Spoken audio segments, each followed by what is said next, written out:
जय हिंद दोस्तों, आपका स्वागत है फिर से आपके अपने चैनल द कॉमर्स वर्ल्ड में।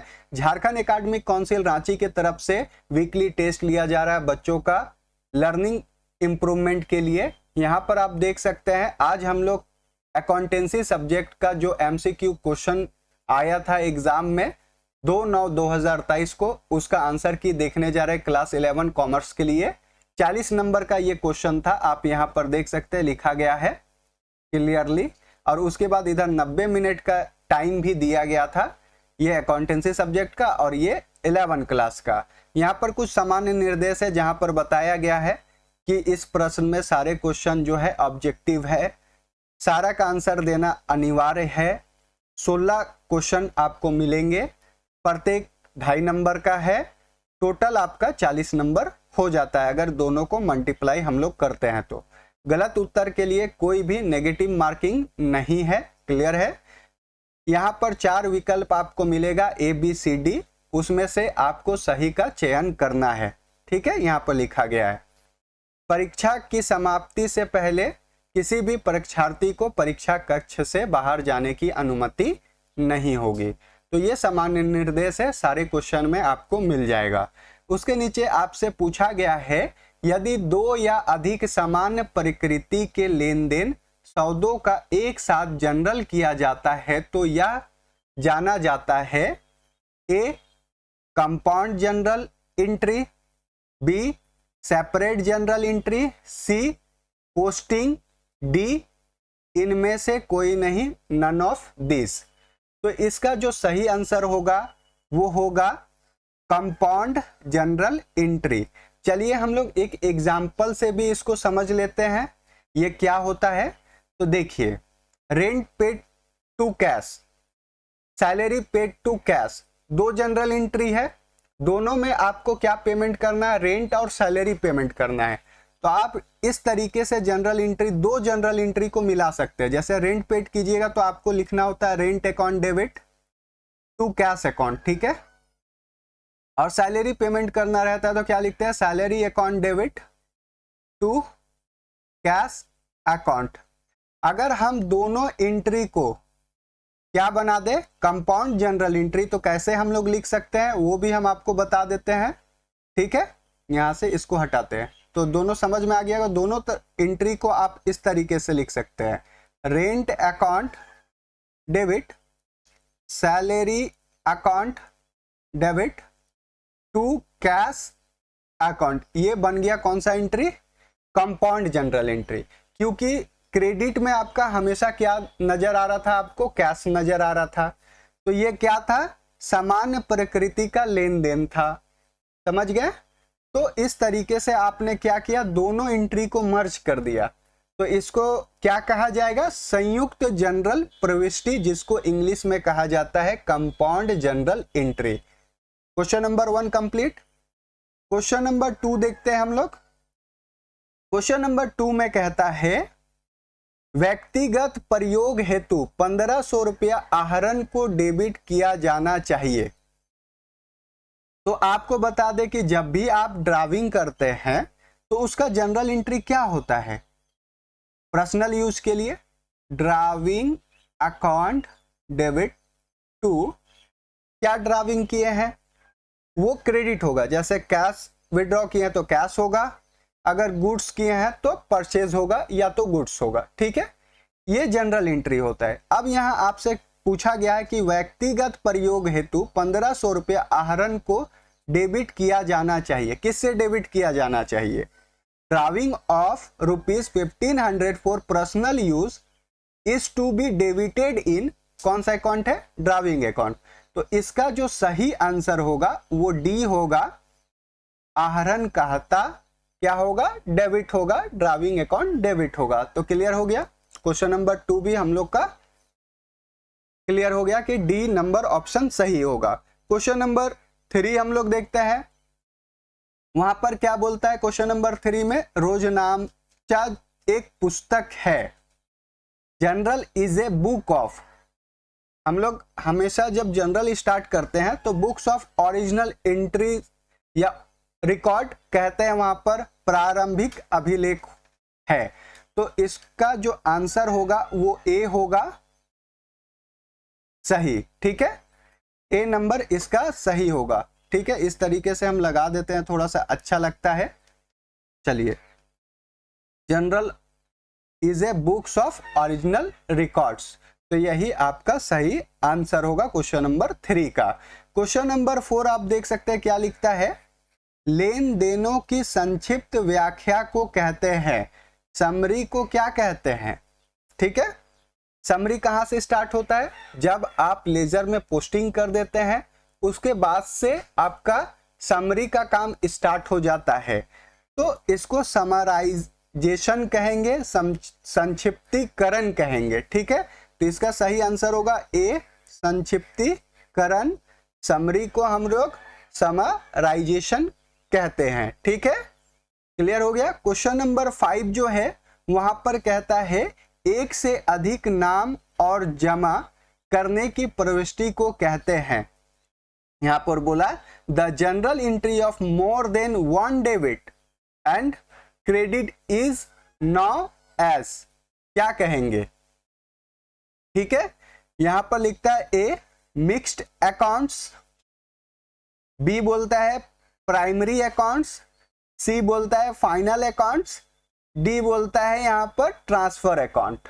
ठीक है, इनमें से कौन सा सही होगा, तो आपका एक से ज्यादा अकाउंट डेबिट या क्रेडिट होता है तो उसको हम लोग क्या कहेंगे, यहां पर मिक्स्ड अकाउंट, मिश्रित लेखे। ठीक है, तो इसका सही आंसर होगा ए, तो यहां पर हम लोग लगा देते हैं, इसका सही आंसर हो गया ए, क्वेश्चन नंबर 5 का।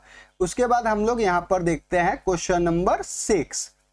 क्वेश्चन नंबर 6 में पूछता है कि दान के लिए दिया गया माल किस खाते के अंतर्गत आएगा।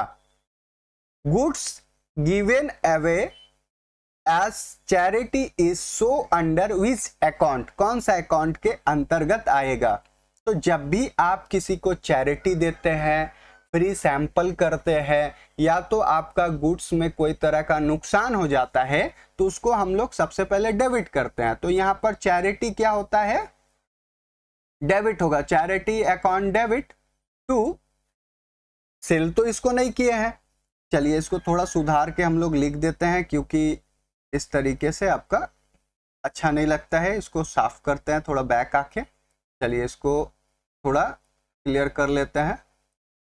ठीक है, इसको लिखते हैं, क्या होता है, charity account debit to purchase account होता है। क्या होता है, परचेज अकाउंट। ठीक है, परचेज कम होता है, ठीक है, इसलिए क्रेडिट करते हैं ऐसे जनरल एंट्री में। ठीक है, तो यहां पर बोलता है कि ये किस अकाउंट्स के अंतर्गत आता है, तो यहां पर ना आपसे पूछा है क्रेडिट क्या होता है या डेबिट क्या होता है, ये कुछ नहीं पूछा है। इस क्वेश्चन में क्रेडिट बोलता है तो परचेज क्या होता है, क्रेडिट होता है, तो सही आंसर वही होता है। या तो बोलता है डेबिट क्या होगा, तो चैरिटी अकाउंट डेबिट होगा। तो यहाँ पर किस अकाउंट के अंतर्गत इसमें कमी और बेसी आता है, परचेज अकाउंट के अंतर्गत आता है। ठीक है, तो इसका जो आंसर है वो आपको करना है बी, क्रय खाता। क्लियर है, डेबिट और क्रेडिट तो समझ गए, अंतर्गत किसके आता है, तो परचेज अकाउंट के अंतर्गत आता है। जब भी आप गुड्स दे देते हैं किसी को फ्री सैंपल के रूप में या चैरिटी के रूप में, या कोई तरह का नुकसान हो जाता है, उस समय परचेज को हमेशा हमको क्या करना होता है, क्रेडिट करना होता है। तो इसका भी हम लोगों को आंसर मिल गया। क्वेश्चन नंबर हम लोग 7 देखते हैं। 7 में लिखता है, चोरी, आग आदि से होने वाली हानि किस खाते के अंतर्गत आता है। तो आपको बता दें, किसी भी तरह का लॉस जब भी होता है या खर्च होता है वो नॉमिनल अकाउंट्स के अंतर्गत आता है, इसलिए इसका सही आंसर होगा नॉमिनल अकाउंट्स। आपको पता होना चाहिए, पर्सनल अकाउंट में व्यक्तिगत खाते के अंतर्गत में राम, श्याम, मोहन, बैंक, कुछ कंपनी जो भी आता है वो सब पर्सनल अकाउंट में आता है। रियल अकाउंट में आपको पता होगा कि जितना भी एसेट्स है वो सारे चीज आते हैं, लेकिन नॉमिनल अकाउंट एक ऐसा अकाउंट है जहां पर लॉस और एक्सपेंसेस, प्रॉफिट और गेन से रिलेटेड सारा काम हम लोग करते हैं। तो जब भी लॉस होगा वो किस खाते से संबंधित होगा, वो नॉमिनल अकाउंट से रिलेट होगा। तो यहाँ पर आपसे पूछा था कि loss arises due to theft, fire, etc will be appeared in which account. तो आपका इसका सही आंसर होगा सी। क्लियर हो गया। उसके बाद हम लोग देखते हैं क्वेश्चन नंबर 8 में पूछता है एक रोजनामचे में कितने खाने होते हैं। तो आपको यहाँ पर बता दे कि जब आप जनरल एंट्री कीजिएगा तो सबसे पहले तो डेट मिलेगा, डेट के बाद में आपको पार्टिकुलर मिलेगा, पार्टिकुलर के बाद में एलएफ मिलेगा, उसके बाद 2 अमाउंट का कॉलम मिलेगा। तो आपका हो गया 1 2 3 4 5। तो इसका सही आंसर जो होगा वो सी होगा 5। कितना कॉलम होता है? 5 कॉलम होता है जनरल में। क्वेश्चन नंबर 8 का भी आंसर हम लोग को मिल गया। क्वेश्चन नंबर 9 में पूछता है कि एक कपड़े के व्यापारी के द्वारा सेकेंड हैंड कंप्यूटर के क्रय को अभिलिखित किया जाएगा। Purchase of a record second hand computer by a merchant will be record in. किस खाते में रिकॉर्ड किया जाएगा? ठीक है, यहां पर बोला गया है। तो सबसे पहले तो आपको बता दें कि यहां पर बोलता है एक कपड़े के व्यापारी के द्वारा सेकेंड हैंड कंप्यूटर को खरीदा गया है। ठीक है, इसका अभिलेख कहाँ किया जाएगा? तो इसका अभिलेख जो है, इसका जो रिकॉर्ड है जो वो जनरल में किया जाएगा। कहाँ किया जाएगा? जनरल में किया जाएगा, क्योंकि कंप्यूटर, फैन, ट्रक, वैन जो भी चीज खरीदते हैं वो एसेट्स होता है। ठीक है, उसका रिकॉर्ड हम लोग एक जनरल एंट्री करके कर लेंगे, ना ही कैश बुक में और ना ही परचेज बुक में। क्लियर है? मर्चेंट क्या खरीदा? सेकेंड हैंड कंप्यूटर खरीदा। ठीक है, तो यहां पर इसके लिए हम लोग एक जनरल एंट्री कर देंगे, कोई भी बुक्स में रिकॉर्ड करने का जरूरत नहीं है। ठीक है, परचेज से रिलेटेड रहता है परचेज बुक में डाल देते हैं, कैश से रिलेटेड है कैश में डाल देते हैं। लेकिन यहाँ पर एसेट्स हम लोग खरीद रहे हैं और ये एसेट सेकेंड हैंड रहे या फर्स्ट हैंड रहे, वो हमारे लिए तो एसेट्स ही होगा, इसलिए इसका जनरल एंट्री करके हम लोग रिकॉर्ड कर देंगे। ठीक है, क्या बोला है? Purchase of a record hand computer by a merchant will be record in. Second hand होना चाहिए, यहां पर गलत कर दिया है थोड़ा सा। क्वेश्चन नंबर 10 में बोलता है कि अप्राप्त ऋण डूबत ऋण की दशा में किस खाते को क्रेडिट किया जाता है? तो आपको बता दे कि जब भी आपका बैड डेप्ट होता है वो डेटर करता है। ठीक है, तो नाम नहीं पता रहता है तो हम लोग क्या लिखते हैं? यहाँ पर डेटर लिखते हैं, या नाम पता है तो नाम लिखते हैं, या कुछ नहीं पता है तो ये भी लिख सकते हैं कस्टमर। कौन आपका करेगा? कस्टमर करेगा। तो यहां पर तो डेटर हमको मिल जा रहा है, इसलिए बैड डेप्ट हमेशा कौन करता है? डेटर करता है, देनदार करता है। तो इसलिए इसका सही आंसर आपका होगा बी, डेटर अकाउंट। और देखिए एक चीज बता दें कि हिंदी में यहां गलत लिखा है। क्लियर है? हम लोग इंग्लिश को फॉलो कर रहे हैं, यहां पर नन ऑफ दीज भी हम लोग कर सकते थे। ये गलती प्रिंटिंग वालों का है, ये चीज वो लोग अच्छे से नहीं देख रहे हैं, जिसके चलते यहाँ गलती हो जा रहा है। यहाँ पर क्रेडिट का बात बोला गया था, इसलिए यहाँ पर डेटर अकाउंट होगा। देखिए यहाँ देखिए हिंदी में देखिए देनदार क्रेडिटर के जगह लिख दिया है और लेनदार कहाँ लिख दिया है? यहाँ लिख दिया है। डेटर का मतलब होता है देनदार और क्रेडिटर का मतलब होता है लेनदार। तो यहाँ पर हिंदी में गलत किया है। अगर हिंदी वाला लगा देंगे तो यहाँ लगा देंगे, अगर इंग्लिश वाला लगाएंगे तो यहाँ लगाएंगे। तो बात समझिए, आपको कंफ्यूज कैसे किया जा रहा है।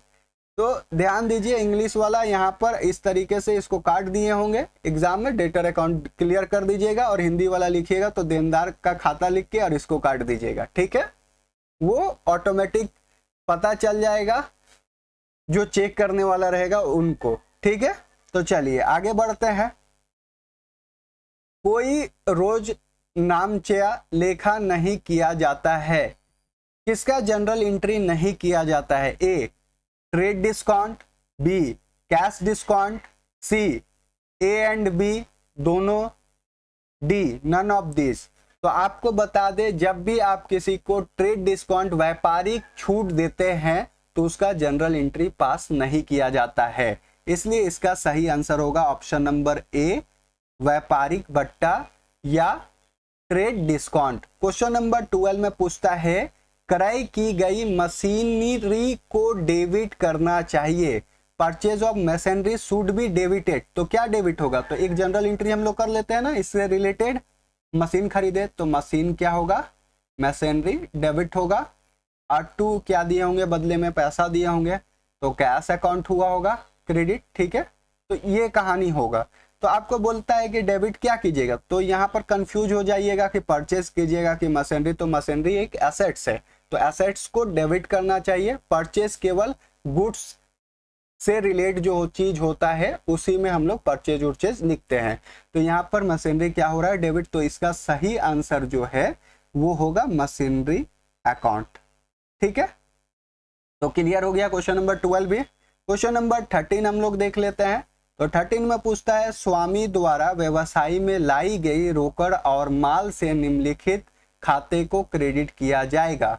तो आपको बता दें, जब भी कोई इंट्रोड्यूस करता है पैसा या गुड्स फर्स्ट टाइम या सेकेंड टाइम ऑनर के द्वारा, प्रोपराइटर के द्वारा, तो वो कैपिटल कहलाता है। तो यहाँ पर कैपिटल है, तो यहाँ है पूंजी खाता। इसको इन्वेस्टमेंट अकाउंट लिख दिया है, जो कि यहाँ पर कौन सा अकाउंट होना चाहिए? कैपिटल अकाउंट होना चाहिए। तो इसका सही आंसर होगा सी नंबर, पूंजी खाता, कैपिटल अकाउंट। ठीक है, ऑनर के तरफ से जब भी कैश या गुड्स या कोई तरह का एसेट्स को इन्वेस्टमेंट पर्पस से लगाया जाता है अपने व्यापार में, तो उसको हम लोग कैपिटल बोलते हैं। या व्यापार से अपना निजी खर्चा के लिए पैसा निकाल लिया जाता है, उसको हम लोग ड्राविंग कहते हैं।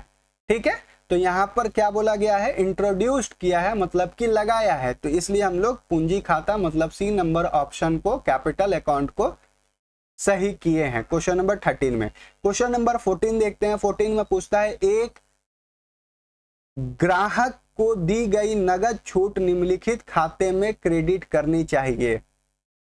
तो आपको बता दे कि आपने क्या दिया है? Cash discount allowed to customer. क्या क्रेडिट कीजिएगा? तो कस्टमर को क्या दिए हैं? डिस्काउंट दिए हैं। आपको पता है कस्टमर से आप क्या लिए होंगे? पैसा लिए होंगे। तो जब आप पैसा लिए होंगे तो क्या लिखे होंगे? देख लीजिए, थोड़ा सा यहाँ पर मिस्टेक होगा। हाँ, सुधर गया। Cash account debit, discount allowed किए होंगे। कस्टमर को जब भी डिस्काउंट देते हैं तो वो हमारे लिए लॉस होता है, लॉस को हमेशा एक्सपेंस को डेबिट करते हैं।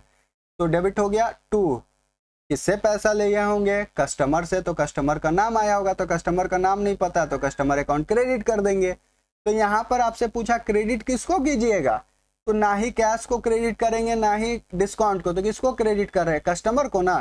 तो इसका जो सही आंसर होगा डी, ग्राहक खाता मतलब कस्टमर अकाउंट को हम लोग क्या करेंगे? क्रेडिट करेंगे। जब भी डिस्काउंट अलॉट करेंगे तो वो तो डेबिट होगा, लेकिन किसके नाम से क्रेडिट होगा? आपका कस्टमर। तो कस्टमर यहां पर सही आंसर होगा क्वेश्चन नंबर 14 का। क्वेश्चन नंबर 15 में देखते हैं अंकित को की गई बिक्री निम्नलिखित खाते में डेबिट की जाएगी। सेल्स टू अंकित, आपने अंकित को सेल किया, अंकित डेबिट होगा और सेल क्या होगा?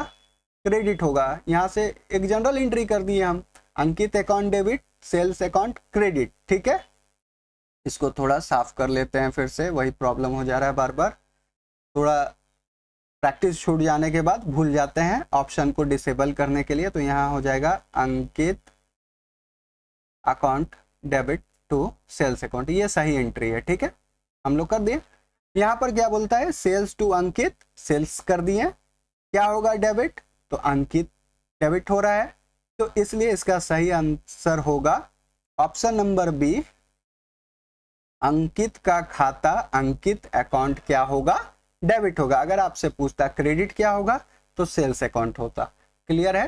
तो यहां तक हम लोगों को अच्छे से समझ में आ गया। क्वेश्चन नंबर 16 देखते हैं, ये लास्ट क्वेश्चन है। यहां पर पूछता है माधव से लिया गया ऋण निम्नलिखित खाते में क्रेडिट किया जाएगा। आपने किसी से ऋण लिया है, तो भी पर्सन है, बैंक नहीं है।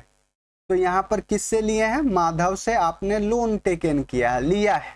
तो इसका जो जनरल एंट्री होगा बहुत इजी है। इसका जो जनरल एंट्री होगा मैं लिख देता हूँ। जैसे आपके पास लोन जब भी लेते हैं तो पैसा या बैंक अकाउंट में पैसा आता है, तो कैश अकाउंट डेबिट या तो बैंक अकाउंट डेबिट होगा। To loan from bank, bank से लेते हैं तो लोन फ्रॉम बैंक लिखते हैं, तो यहाँ पर लोन फ्रॉम क्या लिखिएगा, माधव, क्रेडिट हो गया।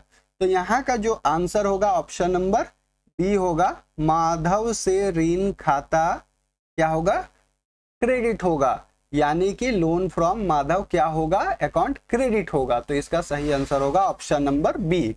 तो क्लियर हो गया, क्वेश्चन नंबर 16 तक हम लोगों ने इसको अच्छे से बना लिया। तो कितना मिनट हम लोग को लगा, करीबन 20 मिनट आपको मैंने समझा के बताया। अगर आपको पता होगा तो 10 मिनट में आप इसको सॉल्व कर सकते थे। अपने दोस्तों तक इस वीडियो को शेयर कीजिए ताकि उन तक भी ये लाभ पहुंचे। और the commerce world YouTube channel को अगर आपने अभी तक सब्सक्राइब नहीं किया है तो प्लीज सब्सक्राइब कीजिए और बेल आइकन पर जरूर क्लिक कर लीजिए आने वाला जितना भी वीडियो होगा उसका अपडेट पाने के लिए। और अपने दोस्तों में शेयर कर दीजिएगा ताकि उन तक भी ये लाभ पहुंच सके। दोस्तों मिलते हैं नेक्स्ट वीडियो में, तब तक के लिए टेक केयर और जय हिंद।